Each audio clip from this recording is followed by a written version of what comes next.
Okay, I'm out at the beautiful Hurricane Ridge in the Olympic National Forest, and I just wanted to do a quick uphill, downhill tutorial because people ask me about gait a lot.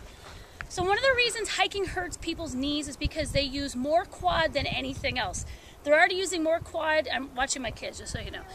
They're already using more quad when they're walking on flat, level ground, and then when you take it to the hills, there's not really a need to use too much quad beyond getting your leg up. But what people do when they walk is they take a step, and then they plant their foot and their knee travels anterior or in front of the foot, and then they use this quadricep to spring them into the next step and catch their foot, and they kind of lean forward.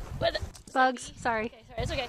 So you come forward. So that hiking style is a great way to travel a lot of distance without using a lot of muscle action. It's also a great way to travel a lot of distance doing a lot of cartilage wear and tear.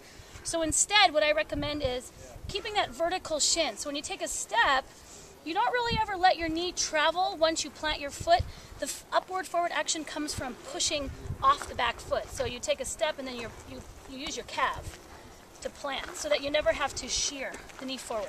All right, now let's talk about downhill.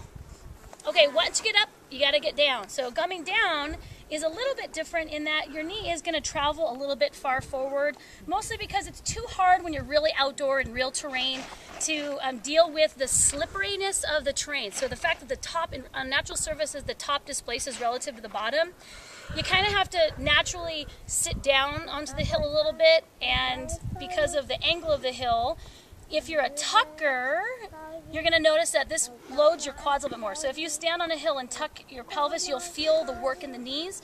If you untuck, you'll feel the work shift back to the hips. So that's the first key. The second key is you come downhill. I'm going to come down towards you.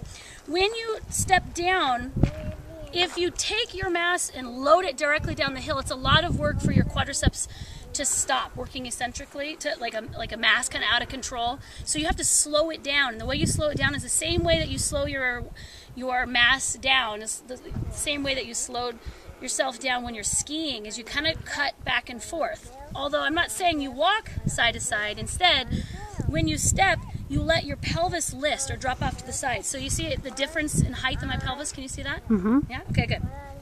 It's kind of like a horse. If you ever looked at the backside of a horse, when they come down, they're shifting side to side. Even though you yourself are going straight down, your pelvis is going back and forth. Something that's easier when you're untucked in the pelvis than when you're tucked. So when you're tucked, it's going to be hard to stay out of the quads.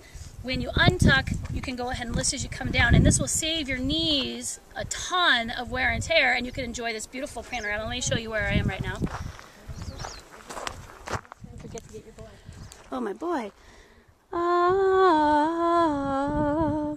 it's so beautiful up here. What do you say? Cheese. Nice.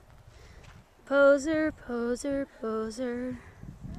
Ah. Say movie time. Movie time. What's this light for? That's light to let you know it's recording.